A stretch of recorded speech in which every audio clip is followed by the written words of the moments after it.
Hello friends, कैसे हैं आप सब। उम्मीद है आप सब बहुत अच्छे होंगे और आपकी जो प्रिपरेशन है काफ़ी अच्छी चल रही होगी। तो आज की जो क्लास है उसके अंदर हम आपके साथ डिस्कस करने वाले हैं मैक्रो इकोनॉमिक्स के अंदर चैप्टर नंबर थर्ड। और चैप्टर नंबर थर्ड जो है आपका वो बेसिकली मनी है। मनी के अंदर हमने इससे पहले 3 पार्ट डिस्कस किए हैं, जिसमें हमने पहले पार्ट के अंदर बार्टर सिस्टम को जाना था, सेकंड पार्ट के अंदर इवोल्यूशन ऑफ मनी और वेरियस डेफिनेशंस ऑफ मनी के बारे में पढ़ा था। थर्ड पार्ट में हमने देखे थे कि फंक्शंस ऑफ मनी क्या है। और आज की क्लास के अंदर हम आपके साथ डिस्कस करने वाले हैं कि मनी का क्लासिफिकेशन कैसे किया जाता है, किन किन आधार पे मनी का क्लासिफिकेशन किया गया है। तो काफी इंपॉर्टेंट क्लास होने वाली है। ये क्वेश्चन एग्जाम में आमतौर पे आपसे पूछ लिया जाता है, इसीलिए इस पूरे लेक्चर को देखिएगा। काफी इंफॉर्मेटिव लेक्चर आपके लिए होने वाला है। इसके पहले के जो 3 पार्ट्स आपने नहीं देखे हैं उसके लिए बहुत सिंपल तरीका है, आप सीधा प्लेलिस्ट में जाइए।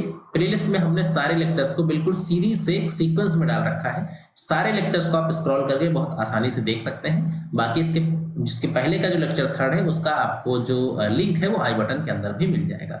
और अगर आपने अभी तक चैनल को सब्सक्राइब ना किया हो तो चैनल को जरूर सब्सक्राइब कर ले, ताकि जो अपकमिंग लेक्चर्स हैं उनका नोटिफिकेशन आपको मिल सके। तो चलिए फटाफट से आज की क्लास को हम स्टार्ट करते हैं। देखिए, अगर जब हम बात करते हैं क्लासिफिकेशन ऑफ मनी की, तो मनी के बारे में आप सब जानते हैं कि money is classified on the basis of relationship between the value of money as a commodity and value of money as a money. Money को जब हम क्लासिफाई करते हैं तो इस बात का ध्यान रखते हैं, गौर से इसको समझिएगा। जैसे कि मान लीजिए एक नोट है, इस नोट मान लीजिए 500 रुपए का नोट है, तो इस 500 रुपए की नोट की जो ओरिजिनल कीमत है उसकी रियल कीमत क्या है, इस चीज को ध्यान में रख के हम लोग क्या करते हैं, मनी को क्लासिफाई बेसिकली किया जाता है। यानी कि जो मनी पर प्रिंटेड वैल्यू है और उसकी जो ओरिजिनल वैल्यू है वो बेसिकली आधार बनाते हैं हम लोग क्या है, क्लासिफिकेशन में। इसीलिए जो क्लासिफिकेशन किया गया उसमें 3 टर्म्स का इस्तेमाल किया गया है। एक बार आप जरा देखिएगा तो ये बात स्पष्ट कर पाएंगे। सबसे पहला टर्म है जिसको हम बोलते हैं फुल बॉडीड मनी, दूसरा है आपका रिप्रेजेंटेटिव फुल बॉडीड मनी, तीसरा है आपका क्रेडिट मनी। बात समझ रहे हैं ना।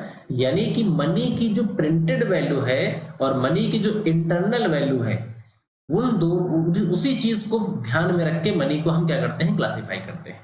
तो जो अब मान लीजिए अगर हम लोग गोल्ड की बात करें, सिल्वर की बात करें, मान लो गोल्ड की बात करें, अब मान लो गोल्ड का आपके पास कॉइन है, तो गोल्ड के कॉइन की प्रिंटेड वैल्यू और उसकी जो इंटरनल वैल्यू होगी वो बराबर होगी, क्योंकि गोल्ड जो होता है वो इंटरनल वैल्यू के आधार पे ही उसकी वैल्यू मापी जाएगी, उसको वजन किया जाएगा, जितना वजन होगा उस हिसाब से उसका रेट लगेगा।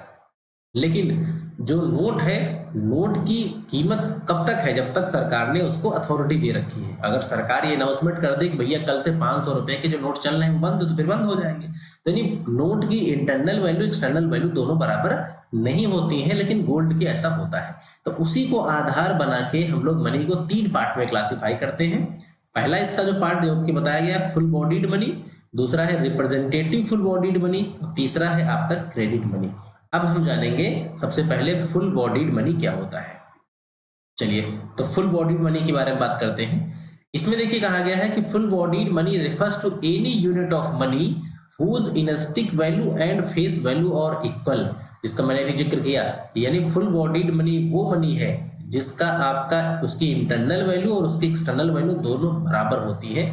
जैसे आपके सिल्वर मेटल के सिक्के हो गए, गोल्ड के सिक्के हो गए, इनकी वैल्यू क्या होती है, दोनों बराबर होती है। बात समझ में आ गई।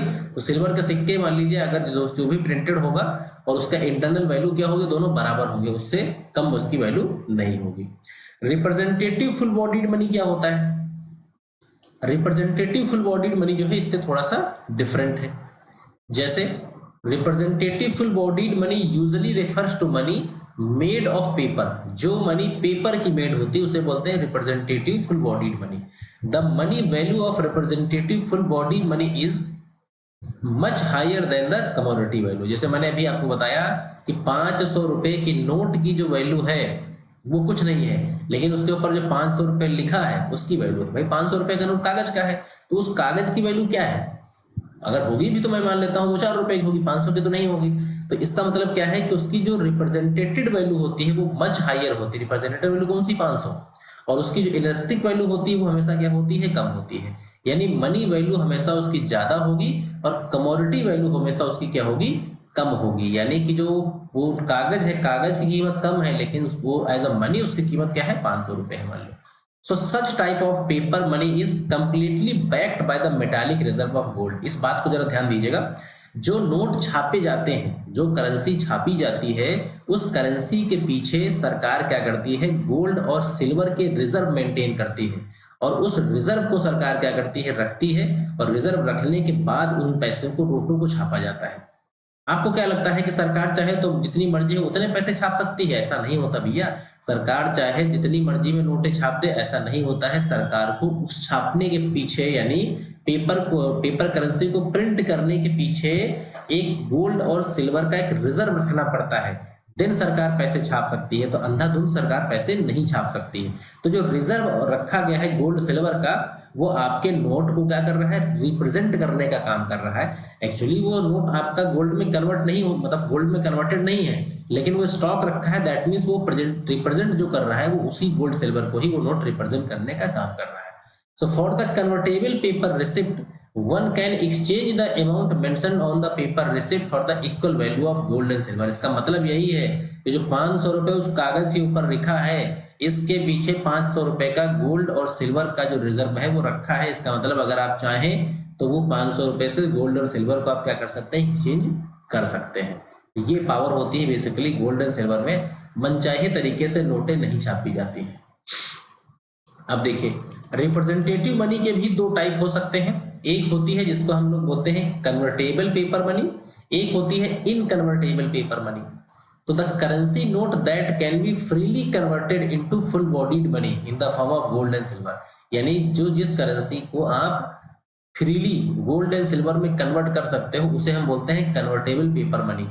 यानी at the point of time the bill of the holder is known as the convertible paper money, यानी जब आप चाहो तब जाके उस पैसों के बदले में गोल्ड एंड सिल्वर को आप कन्वर्ट करके करवा सकते हो, उसे बोलते हैं full convertible paper money. Inconvertible paper money क्या है? द करेंसी नोट और the paper money that can not be converted into full bodied money, जिसको आप फुल बॉडीड मनी में कन्वर्ट नहीं कर सकते हो, उसको क्या बोलते हैं, इनकन्वर्टेबल पेपर मनी बोलते हैं। So this kind of representative full bodied money circulated and command value, so it is because issue of the convertible paper money is regulated by the government। अब चूंकि ये वैल्यू इसलिए रखती है, सर्कुलेट इसलिए होती है क्योंकि गवर्नमेंट ने इशू किया है। अब गवर्नमेंट ने इशू किया है तो कोई दिक्कत तो किसी को होगी नहीं भाई, लोगों को भरोसा भी होगा कि सरकार के द्वारा ये नोट चलाए जा रहे हैं, भले इनको हम गोल्ड और सिल्वर में कन्वर्ट नहीं कर सकते हैं, लेकिन सरकार ने अगर उसको स्टैंडर्ड दिया है, सरकार ने ऑथराइज किया है, तो उसे एक्सेप्ट किया जाएगा। So इस does not have any kind of banking value, इसके पीछे की कोई खास वैल्यू नहीं, क्योंकि गोल्ड सिल्वर इनके पीछे नहीं रखा जाता है।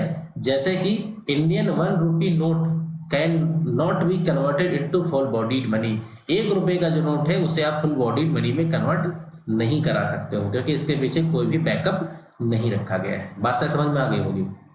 अब देखिए क्रेडिट मनी क्या होता है। So credit money whose intrinsic value is much lower than its face value. जैसे क्रेडिट मनी की हमेशा जो इनरिस्टिक वैल्यू होती है वो कम होती है, फेस वैल्यू ज्यादा होती है, उसे हम बोलते हैं क्रेडिट मनी। जैसे एग्जांपल के लिए मान लीजिए चेक है, तो चेक क्या है, अब चेक मान लीजिए अगर है आपके पास, तो चेक की क्या कोई खास वैल्यू है? चेक की वैल्यू शायद नहीं है, क्योंकि चेक अपने आप में क्या है, कागज है।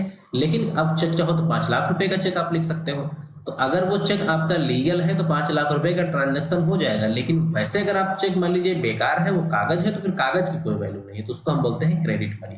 अब जैसे आपने किसी को चेक काट के दिया, चेक तुमने काट के दिया उसको 50,000 रुपए का, बाद में चेक में कुछ डिफेक्ट हो गई, तो चेक क्या हो गया, कैंसिल हो गया। जब चेक कैंसिल हो गया तो जिसको आपने वो चेक काट के दिया था, क्या वो किसी की काम का है वो कागज? उसके लिए कोई काम का कागज नहीं है, तो उस कागज की वैल्यू तो कोई नहीं है, मतलब उसकी बाहरी वैल्यू, लेकिन उसकी जो कह सकते हैं उसकी जो फेस वैल्यू है वो 50,000 रुपए थी। अगर यही कागज शायद सही होता तो 50,000 रुपए आपके अकाउंट में क्रेडिट हो जाते हैं। इसकी इनरिस्टिक वैल्यू 0 होती है, लेकिन फेस वैल्यू होती है इसके। क्लियर है ये?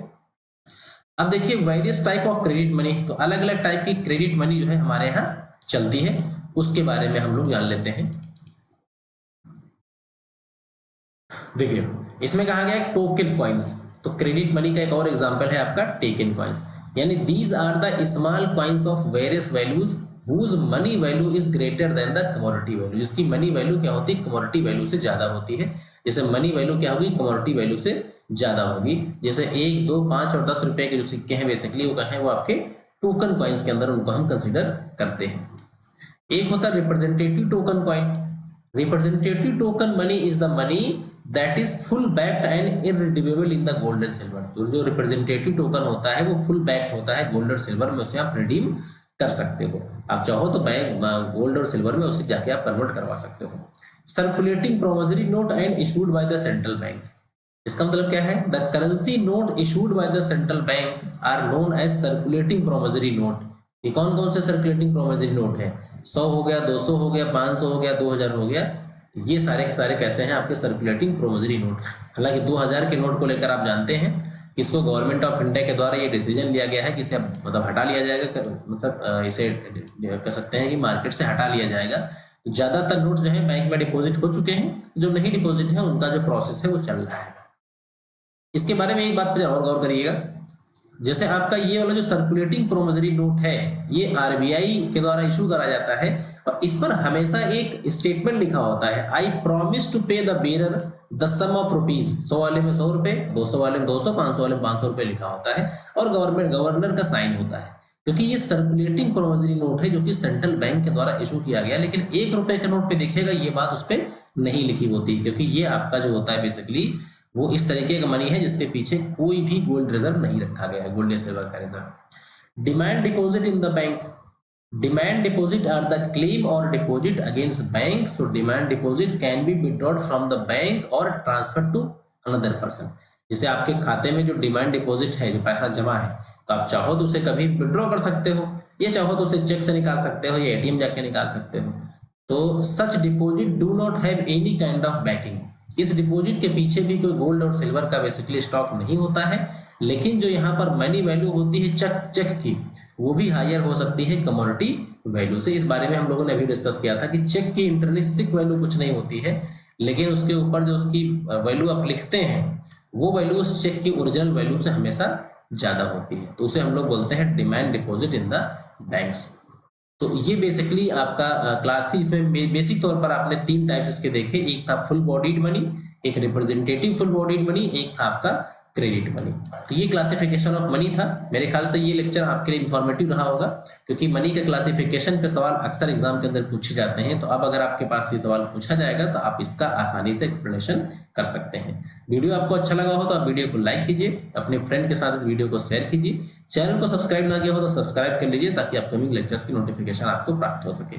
तो चलिए मिलते हैं नेक्स्ट क्लास के साथ। So thanks for watching this video. Have a nice day.